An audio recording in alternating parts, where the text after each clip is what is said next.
Well, good morning, everyone. My name is Jason High. I'm the academic videographer in the Division of Extended Learning. Dan Laird from CTS was supposed to do this presentation this morning on Panopto, but he is a little under the weather. So I offered to fill in for him. I do not have quite the scope of knowledge that Dan does in terms of Panopto, but I use it quite often. I've probably captioned myself hundreds and hundreds of videos within Panopto, and I work with Dan closely on a lot of my video content that I upload to Panopto for faculty. I'm the academic videographer here in the Division of Extended Learning, as I mentioned, and I've produced now over 400 videos with faculty since I have arrived here on campus in 2016. Panopto has been my primary location and my primary way on how to share videos back to faculty. And I will go through some of the settings on how to share, how to caption, how to edit captions, things of that nature. So let's share the screen.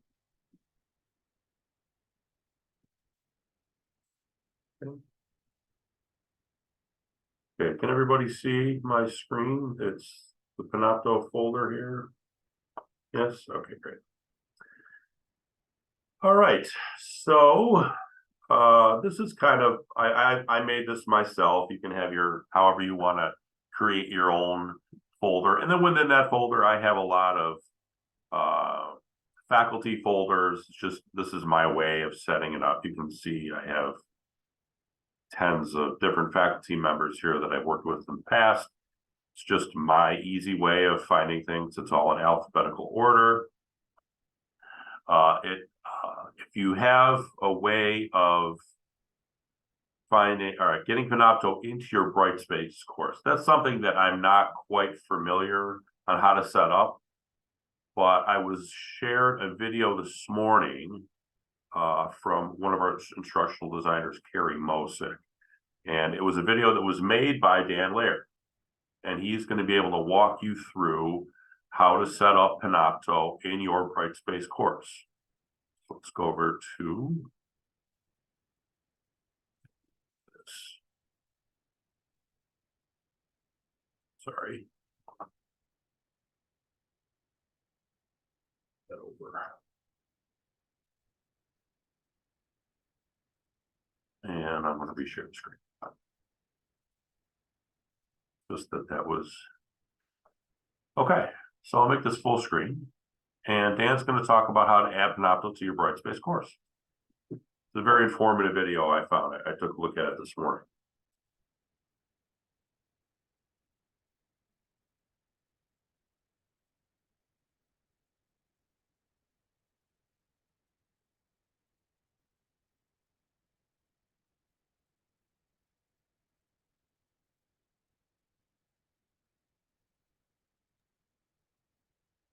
Jay, we're not hearing any audio. Not hearing audio, okay.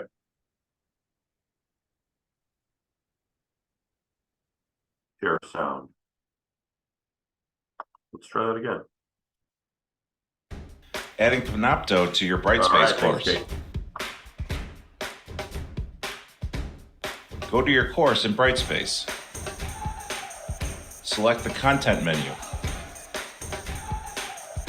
In the Add a Module field, type Panopto Videos. Select Existing Activities. Then select External Learning Tools. Under LTI link, select Panopto Video OSW. Select the Panopto Video OSW link to view your course folder. To learn more about Panopto, visit oswego.edu/cts/Panopto.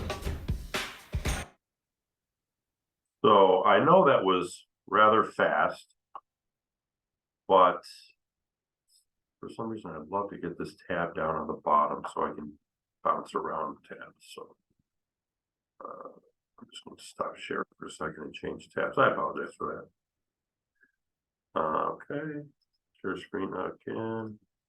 There we are. It was a rather fast video from Dan, but I thought it was very informative. This session's being recorded anyways through Maggie, so you can either check the recording when it's uploaded to their website, Aaron Selt, or I can help you. I'll just send you an email on how to take care of those directions and get Panopto up to Brightspace for you. So in terms of creating a video in Panopto, big green tab on the left is create. So we're going to create the video.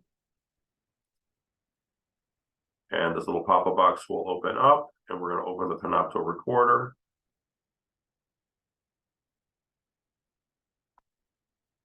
So what I'm going to do is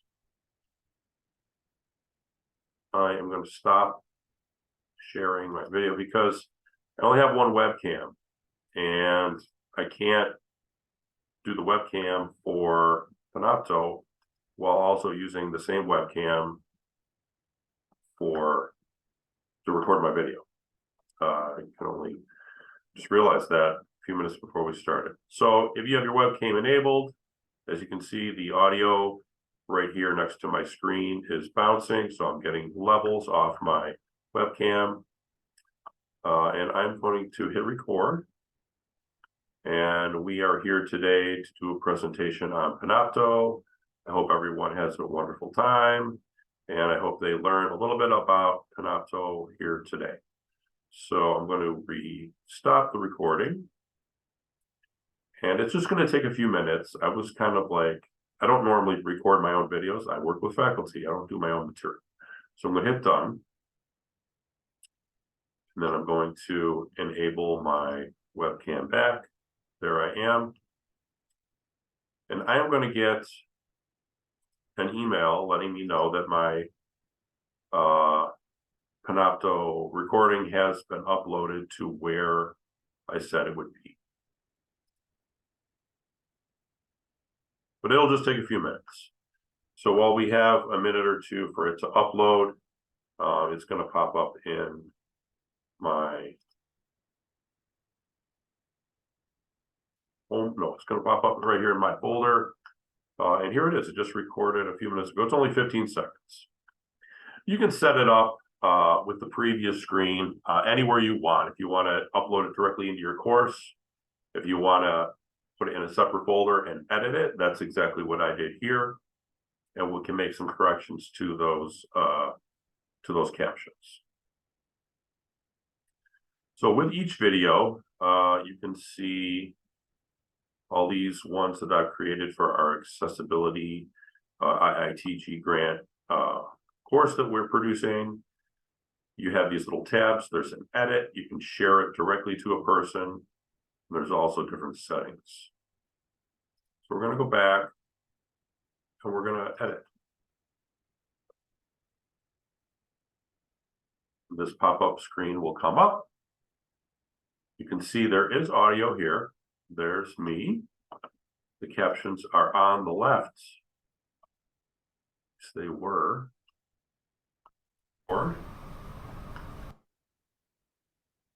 And we are here today to take a presentation on Panopto they're auto captioned. Every video is auto captioned through Panopto.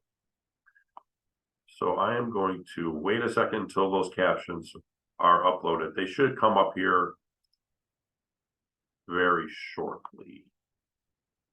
But I do have a video that I can edit for you. So I'm going to go back to the accessibility testimonials video. And I looked at Angela's this morning. And I know there are some edits that need to be made. Normally, when you work with me, I normally do some course videos, course introductions, and instructor bios with faculty that we will produce. I upload them to Panopto, and what I do is I go line by line. And here's the line by line on the left. And I will listen to each video and make corrections as I go, because to me, accuracy in terms of captioning is very important. It's key. It's key to be as accurate as possible. You try to aim for 100% accuracy if you possibly can. We want to make our videos accessible as possible. That's why I go back with a fine-tooth comb and listen to each video that I produce. In terms of, there could be some terminology that I've had issues with, course terminology that I'm not familiar with. So what I'll do is I'll reach out to faculty. Or, for instance, Hello, my name is Angela Japa. I am an alum from the BFA Graphic Design program in the Human-Computer Interaction Master's Program at SUNY Oswego. Currently, I am working for the Residence Life and Housing Department as a Marketing and Communications Coordinator at SUNY Oswego. Okay. So to me, I feel that marketing and communications, so you just type on the box and make your corrections. Coordinator at SUNY Oswego. In the past, for some reason, Panopto will put SUNY as we go. It makes 3 words out of the word Oswego. So I constantly have to make those changes, capitalize Oswego, etc. So I will go through box by box by box on the left, and each box will correlate with the time that they come up, 20 seconds, 25, etc. So I'll go through, make the changes all the way down to the end. But when you're done, do not forget to hit the green apply button in the upper bar just above the video. It's applying the changes. Changes have been applied to the video. Close the editor. Yes. That's when I usually let faculty know that their video has been uploaded, their captionings are as accurate as possible, and I made those edits to the captions. Just uploading to me, to Panopto, or to YouTube, or wherever space you upload videos to, just uploading and wiping your hands, being done, that's just not good enough. Panopto is very good with accuracy. I've noticed with their most recent upgrade, they're excellent with in terms of like accents or faculty that may have like a dialect. Their accuracy is extremely good. It's probably about, I think about 94, 95% out of 100. So I'll go back, make those edits. In terms of YouTube, not as good, probably 85%. To me, it's just not good enough. It needs to be accurate. YouTube, editing captions in YouTube, that's another presentation. That's not this one. We're only talking about Panopto today. So, but you can understand that's how to, here's your captions, amazing, all right there, fairly accurate. SUNY Oswego, accurate. I'm very surprised that was accurate. We do have some student workers, student interns that are working with us on this accessibility course, this IITG course. So they are going through and listening and reading and changing the captions for the course. So this has been corrected. We will X out of this. Go back to my folder. Let's click on the video that we just produced. And the captions are here, as you can see. Just takes a little bit for them to upload the video, and it takes another minute or 2 for the captions to upload. When you're recording, this is very important. I have a couple notes here that I made before we started today. Try to record your videos in a quiet environment. Okay, when I record videos with faculty, we're in a closed room, a conference room, maybe their office. There is no background noise, especially if you're recording your own videos from home.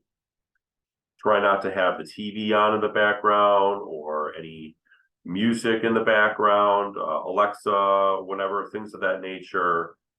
Because when you're recording, again, it'll drop the accuracy rate of those captions. for yourself. So try and, if you have children, maybe just slide into a separate room for 5 minutes, record your video, and then go back to attend to your children. So I just want to make sure that you have a nice quiet environment. My office door is closed. There are meetings right next door. I didn't want that kind of bleeding over into my recording. So we will listen to this recording of myself, and we are here today to do a presentation on Panopto. I hope everyone has a wonderful time, and I hope they learn a little bit about Panopto here today. So I'm going to stop the recording. So as you can see, those were fairly accurate. It was a nice quiet environment, and everything recorded fine. So that's that recording. Let me see. I'm trying to think, there are a couple other things that I wanted to bring to your attention. Oh, in terms of sharing material with, in my case, I have to share it back to faculty. Or if you want to share with a colleague, for instance, you will go to, next to edit is the share tab. You wanted to share the entire folder, this entire accessibility folder with all the videos in it, you would just simply share up here. It's been shared with kind of the lead faculty members on the project, Rebecca and Michelle. I made them creators, so they have access to everything. They can edit, they can do whatever they'd like. But if you would like to add another person, maybe myself, just type the person's name in here. Actually, hi is not a very good last name because everybody thinks it's a hybrid course. All right, let's do Lisa Clip.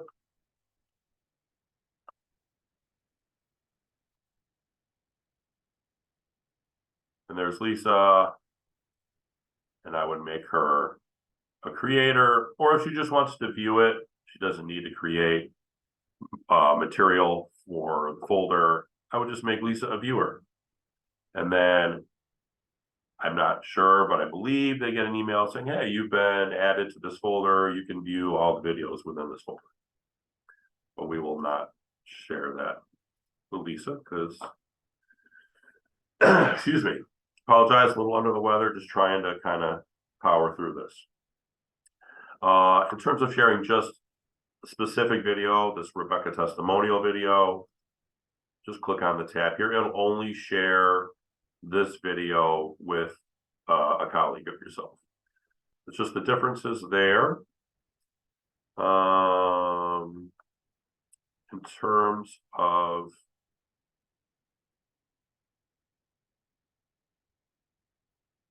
I believe I already did this. Yes. Here's the larger caption file for Rebecca. It starts in black. That's why there's no. I work on accessibility efforts every day. It's who I am. It's a part of my identity and core to everything I do. I work on accessibility related projects at SUNY Oswego since I joined the faculty in 2012. That's a perfect example. Here at the 10-second mark as we go. So we'll make that change. As we go. It's not going to allow me to apply that yet because it thinks that it's still. I work on I'm still editing it. So either click to a different box or hit play and hit apply. That'll make that slight change to Rebecca's video. I work on accessibility. It'll always restart from the front, from the beginning, no matter if your edit was at 150 or at 0 or anywhere on the video. It'll just automatically restart from the beginning and play out again. Let's see, I think that is about all I have. I know Kate, you're in the room. Kate, I appreciate you being here today. Kate, can you just talk with everybody else in the room about why captions are so important and in terms of videos in Panopto? Yeah, absolutely, Jay. Thanks for that demonstration. Sure. That was much more knowledgeable than I would have been able to fill in for Dan for. So I tried. Captions are very important for a wide audience. Basically, we don't really think, generally, people sometimes don't think of accessibility principles as helping them or helping everyone. They think of accessibility principles being focused on like people with disabilities. But the truth is that we all sort of at some point encounter either a permanent, a temporary, or a situational disability. And even for those of us who don't really consider ourselves disabled, accessibility features can be very beneficial. Captions being a great example. No one in my household has a hearing impairment of any kind, but anytime the TV goes on, we turn on captions. And I'm not sure why or how that started, but I found that it's a lot easier for me to be able to process and understand the information that I'm hearing when I can read it as well. And it helps with names are a great example, like within TV shows, if they're talking really quickly or if they're throwing out a bunch of different names and I'm trying to keep track of who's who, it's easier for me to read it and understand it. So captions are not just for people who have some sort of disability or impairment. They are very helpful for the general public and all. So for faculty members in particular, one of the biggest like pushbacks that we've kind of gotten over the years has been, as far as accessibility implementation, has been like, well, I don't really have anyone in my course who's disabled, so I don't really need to worry about this, right?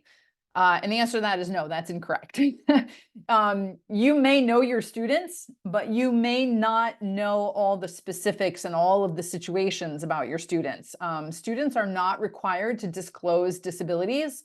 So you may be teaching to someone that has sort of what we call an invisible disability. They might have a cognitive impairment where it takes them a little bit longer to think through things or process things. They may have a hearing impairment that you may not be aware of. They may have a visual impairment that you may not be aware of. So impairments and disabilities are not always blatantly obvious. So it's always recommended to try to make your materials and content as accessible as possible. And with that being said, we will never be 100% accessible. Like Jay was saying, shoot for 100% on the captions, correct on the captions, which I completely agree with. Even if your captioning is 100% correct, that doesn't mean that your thing is going to be 100% accessible. But we always want to strive to be as accessible as we possibly can, and shooting for that corrections within the captions is part of that. So we want to try to remove as many barriers as possible to make content easy for people to use. So they don't have to think about it. They don't have to struggle with it. They don't have to ask additional questions for it. They can just sort of use it to the best of their ability. It's that sort of thinking and knowledge is apparent to those of us who work in accessibility or who work with people with disabilities. But I think it's very important to say that because it's not always apparent to others, sort of outside their own comfort bubble. If you don't deal with disabilities or you don't deal with accessibility principles every day, that's not something that you would think to include. And, that's perfectly acceptable. But like I said, it's important to say those words and say, we need to make our content as accessible as possible, including captions, even if it's just for a very small video or small audience. If you're 99% sure that those people who are going to be watching your video do not have any sort of impairments, it's still important to put the captions in there. And again, outside factors kind of play in as well. If someone is in either a very loud environment or they have to have a very quiet environment, captions can be helpful for them to read what's going on in the video instead of having to listen to it. So there's lots of different reasons why captioning and accessibility principles in general are important for a wide audience. So. Well, it's okay. Thank you so much. Thanks for joining me today. Absolutely. Lisa, I just put my email in the chat if you're interested in creating any videos with me or any other questions you may have about this presentation. If I can answer them, I'd be happy to, or I would send you to Dan. He knows a lot more about Panopto than I do, but I think we did the best we could today. I think we did excellent. I also just put a link into the accessibility website. There's a little blurb about captioning videos in Panopto. It's very short, but it does have some extra links, and it kind of steps you through how to create an account and how to do some of the things that Jay was demonstrating. So that's another little additional resource. Great. Thanks, Kate. Well, that's pretty much all I had. Thank you, Maggie, for recording and setting this all up, Maggie. And thanks, Lisa, for joining us. Yeah, thank you. This was good. I use Panopto a lot, and I just didn't know if there was any additional tricks I didn't know. So Perfect. yeah, Wonderful. thanks. Thanks for Thanks, everybody. This was fun. Have a great day. Thanks, Jay. Yep. Bye-bye. Take care. You too.